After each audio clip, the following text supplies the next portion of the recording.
आज के इस कार्यक्रम में मेरे साथ मंच साझा करते हुए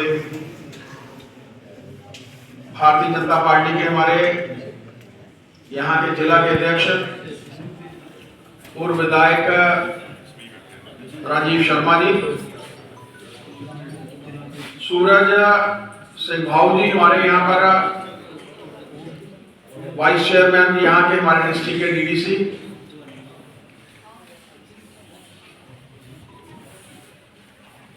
एसके शर्मा जी पूर्व कमिश्नर इनकम टैक्स रिटायर्ड और प्रोफेशनल सेल के हमारे अध्यक्ष, अभय Mahajan ji senior citizen cell के हमारे को कन्वीनर, इस कार्यक्रम में उपस्थित जगदीश राज भगत जी हमारी डीडीसी मैडम भाऊ जी, देवराज जी, इस कार्यक्रम में उपस्थित सभी हमारे सेल्स के प्रमुख पदाधिकारी, मातृशक्ति दोस्तों साथियों, लगभग सभी वक्ताओं ने अनिश अग्रवाल जी से लेकर और राजीव शर्मा जी तक काफी बातें आप लोगों के समक्ष रखी और उसके बाद कह दिया कि अभी साथ शर्मा जी भी कुछ बोलेंगे। अब मुझे भी समझ नहीं आ रही कि इन्होंने कुछ छोड़ा है तो मैं बोलूं वहां से, और फिर भी हमारे प्रोफेशनल सेल की जिम्मेवारी थी और मुझे हमारे अंशुल जी ने जो भव्य कार्यक्रम किया और इसके लिए जिलाध्यक्ष और उनकी पूरी टीम का भी साथ मिला, उसके लिए सबसे पहले तो मैं साधुवाद देना चाहता हूं और प्रोफेशनल सेल के एसके शर्मा जी और उनकी पूरी टीम को मुबारकबाद देना चाहता हूं। अनिल जी ने जीडीपी को लेकर कुछ विषय हम लोगों के समक्ष रखा। मित्रों, अगर हम लोग अपने पूर्व इतिहास की बात करें, चाणक्य से लेकर चाणक्य के बाद गुप्त वंश की बात करें, जो गुप्ता का हमारा शासनकाल था, और उस समय की अगर हम लोग अपने देश का कंपैरिजन जो चाइना के साथ हम लोग एसके शर्मा जी ने किया, तो उस वक्त भी पूरी दुनिया में सिर्फ दो ही देश थे। ये मैं इंडस्ट्रियल सेटअप आने के पहले की बात कर रहा हूं। एग्रीकल्चर के तौर पर राजा महाराजाओं का चाइना में भी राजा महाराजा थे, यहां पर भी राजा महाराजा थे, लेकिन दोनों देश लगातार एक साथ तरक्की कर रहे थे। ये मैं कंपैरिजन इसलिए बता रहा हूं कि कहां हमारा देश होगा उसमें पिछड़ा। समुद्रगुप्त मौर्य की समुद्रगुप्त की बात करें, हम उस कार्यकाल की बात करें, चंद्रगुप्त प्रथम की, चंद्रगुप्त द्वितीय की, या स्कंदगुप्त की, उस समय की अगर हम लोग बात करें तो पूरा एक भव्य देश था हमारा। उस वक्त भारत ऐसा भारत नहीं था, उसमें बहुत से ऐसे छोटे छोटे देश जो थे वो शामिल थे, और उन देशों के चलते जो हमारे देश की जीडीपी जो थी, पूरे विश्व भर की जीडीपी का 1/3 33% से लेकर 35% हमारा भारत जो था वो रिप्रेजेंट करता है। अब सोचिए,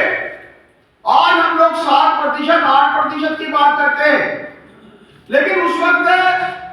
जब हमारी जीडीपी परसेंटेज में थी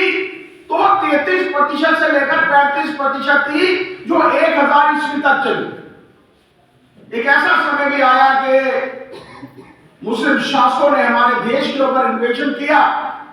कुछ लोगों का कार्य यही था कि देश को लूटना, घसूटना और उसके बाद चले जाना, लेकिन उससे भी ज्यादा अगर किसी ने नुकसान किया तो वो अंग्रेजों का समय था। मित्रों, यही इंग्लैंड जो आज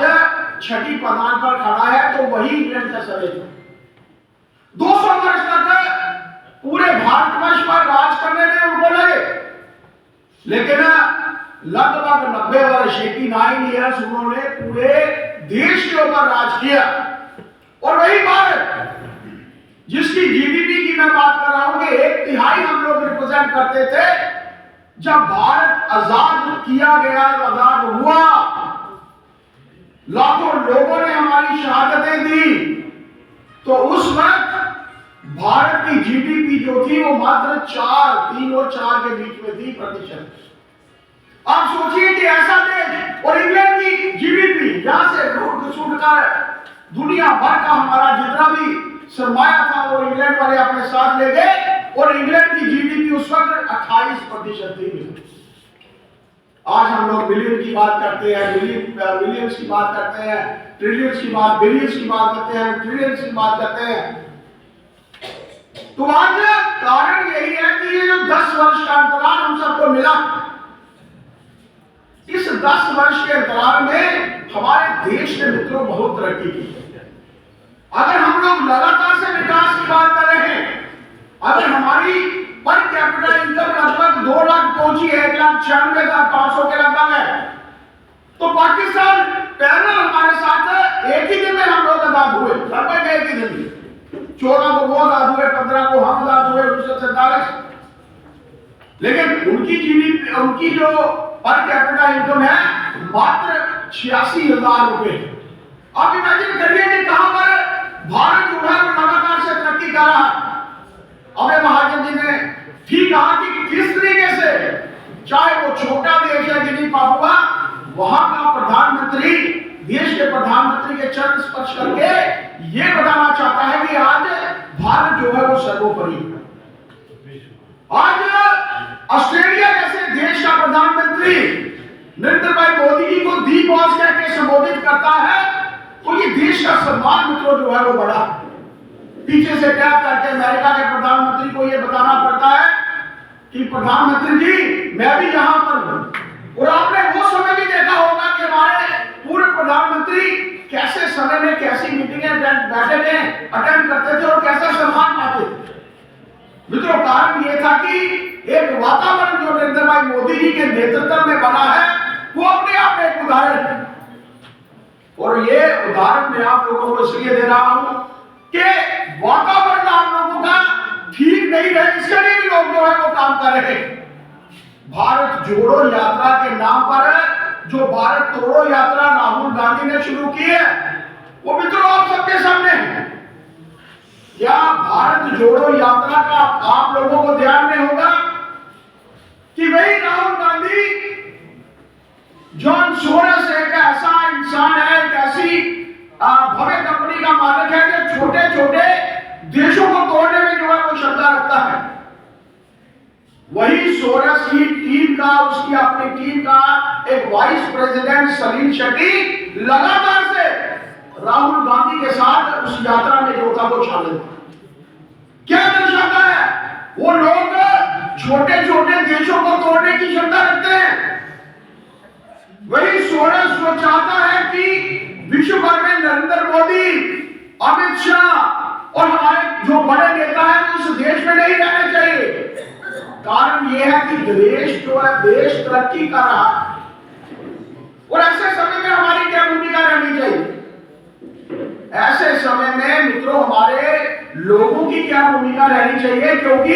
देश को पिछाड़ने के लिए, और ये आप लोगों ने देखा जो न्याय यात्रा के नाम पर राहुल गांधी ने मणिपुर से यात्रा शुरू की थी, और अरुणाचल प्रदेश से भी शुरू कर सकता था जो हमारे देश का पहला हिस्सा था, लेकिन मणिपुर से उसने शुरू की। कारण ये था कि चाइना उससे डिस्प्लेस हो जाता, उससे दुखी हो जाता, नाराज हो जाता, और बाद में चाइना ने राहुल गांधी को धन्यवाद किया कि आपने मणिपुर से यात्रा शुरू की और अरुणाचल प्रदेश से शुरू नहीं की। क्योंकि चाइना अरुणाचल प्रदेश को एक ऐसा टेरिटरी मानता है कि जो तिब्बत का दूसरा हिस्सा है, और उनको लगता है कि अरुणाचल प्रदेश भारत का हिस्सा नहीं है, और राहुल गांधी को भी यही लगता है। ऐसे समय में देश के विपक्षी नेता तो है हमारे देश के जो नरेंद्र भाई मोदी जी के विरुद्ध खड़े हैं, लेकिन आप सोचिए विश्व की ऐसी शक्तियां, चाहे वो सोरस है, चाहे वो हिंडनबर्ग है, हिंडनबर्ग ने भी इस देश में आकर अराजकता फैलाने की कोशिश की। एक छोटा सा आदमी 25 लोगों की एक कंपनी के साथ, हमारे देश के सबसे बड़े ग्रुप को, अडानी ग्रुप को, कुछ समय के लिए उसने नीचे ला दिया। छोटी छोटी सेलिंग्स करते हैं वो, शॉर्ट टर्म सेलिंग, बड़े प्रोफेशनल चार्टर्ड अकाउंटेंट्स और एडवोकेट्स यहां पर बैठे, शॉर्ट सेलिंग करने वाली एक कंपनी, और उसका जो हेड है, उस 25 में से एक हेड जो 2 वर्ष तक इजराइल में एक ड्राइवर के तौर पर काम करता था, वो एक अडानी की एक बड़ी कंपनी के बारे में लिखता है कि इसके जो अकाउंट्स हैं वो प्रॉपर नहीं है, या जो भी इनके शेयर्स की जो रेट्स बढ़े हुए हैं ये सही नहीं है। आप सोचिए कि वो कब कहा गया कि देश के सबसे सर्वोत्तम बजटों में से एक सीतारमण जी ने नरेंद्र भाई मोदी जी के नेतृत्व में जो पिछला बजट था हम सबके सामने रखा, देश की आर्थिक दशा में सुधार हो, इसके लिए कार्य किया गया। लेकिन मित्रों, हम सब जानते हैं कि जो वातावरण उस वक्त दिखाया गया हम लोगों के सामने, चाहे वो विश्व भर के न्यूज़पेपर्स हो, जिनके बारे में राजीव जी ने भी बताया कि वो कैसे न्यूज़पेपर थे जो हमारे देश को कैसे दर्शाते थे। लेकिन मित्रों, आज देश का जब सम्मान बढ़ा है, ये ठीक है कि आपको पीछे से टैप करके कोई ऑटोग्राफ मांगेगा, कोई नमस्ते करेगा, लेकिन क्या वो चाहेगा कि देश जो है वो भारत देश, जिसको मात्र हमने 4% जीडीपी आजादी के बाद दी थी, और उसको देश यहां पर पहुंचे। हमारे ही कई प्रधानमंत्रियों ने लगातार से कहा था कि देश में भ्रष्टाचार है। हमारे उस तत्कालीन प्रधानमंत्री जवाहरलाल नेहरू ने एक समय में कहा था कि हमारा देश इसलिए तरक्की नहीं कर रहा क्योंकि हमारे लोग जो है वो लड़ाई, हमारे लोग जो है यहाँ के अनपढ़ हैं, हमारे लोग जो है काम करने की क्षमता नहीं रखते हैं। वो कल माननीय प्रधानमंत्री जी ने लोकसभा में इसका जिक्र किया। आप सोचिए, जो देश का प्रधानमंत्री अपने लोगों के बीच में ऐसी बातें कर रहा है, आप कैसे एक्सपेक्ट कर सकते हैं कि वो देश को आगे ले जाए। उन्होंने देश को पीछे करने के लिए कोई कसर जो है वो नहीं छोड़ी। मित्रों, वो देश दूसरे ये जो विपक्षी हैं, दूसरे देशों के इशारों पर, चाहे वो चाइना हो, चाइना भी कभी नहीं चाहेगा, क्योंकि मात्र 4% जीडीपी के साथ उस देश ने उनको कंपटीशन में लगभग 7 में जो है वो खड़ा किया। अगर 5वीं अर्थव्यवस्था अगर आज हम लोग भारत जो है वो नरेंद्र भाई मोदी जी के नेतृत्व में बना है, तो ये हमारा सम्मान है। आज पूरा विश्व भारतवर्ष की तरफ जो है वो देख रहा है, चाहे वो राम मंदिर के निर्माण को लेकर हो, चाहे वो 370 को लेकर हो, और यही 370 तोड़ने के बाद नरेंद्र भाई मोदी जी ने 380 नहीं कहा। कल उन्होंने कहा कि हम लोग 370 सीटें लेंगे, क्योंकि 370 तोड़कर नरेंद्र भाई मोदी जी ने बता दिया है कि जो दबाव हमारे ऊपर जवाहरलाल नेहरू और शेख मोहम्मद अब्दुल्ला ने लगाया था, जो हमारी तरक्की के बीच में करोड़ा था, उसको हटाकर एक वातावरण जो है वो मित्रों बना है। आइए हम सब मिलकर वो ये समझने की आवश्यकता इसलिए है कि हमारी आज लीड क्लास यहाँ पर है, हमारे सीनियर सिटीजन यहाँ पर है, हमारे रिटायर्ड लोग यहाँ पर हैं, हमारे यहाँ पर भारतीय जनता पार्टी के सीनियर लीडर्स यहाँ पर हैं।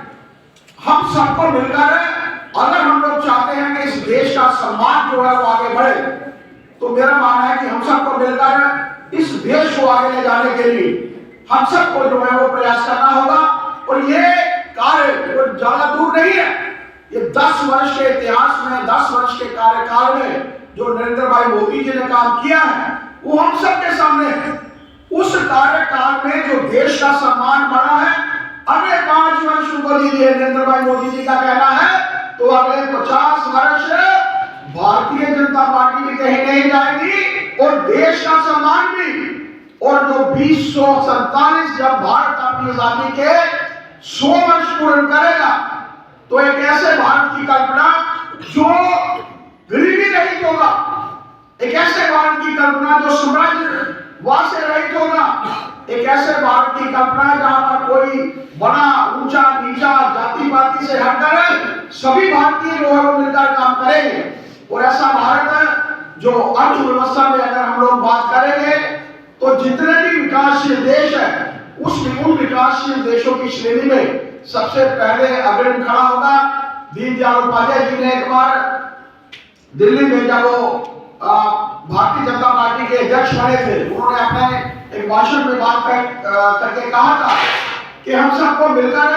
लोक शक्ति का निर्माण करके स्वराज से सुराज बनाने की कल्पना जो किसी समय में चाणक्य ने की थी, किसी समय में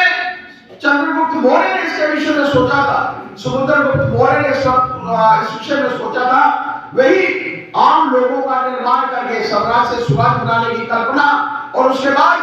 राम मंदिर का निर्माण करके राम राज्य की जो कल्पना उस समय में हमारे पूर्वजों ने की थी, हम सबको मिलकर काम करना है, नरेंद्र भाई मोदी जी को मजबूत करना है। इन्हीं शब्दों के साथ मैं प्रोफेसर सर को खासतौर पर जो इस प्रोग्राम के कोऑर्डिनेटर थे उनको बहुत बहुत साधुवाद देता हूं। आप सबका बहुत बहुत आभार। जय भारत, जय हिंद।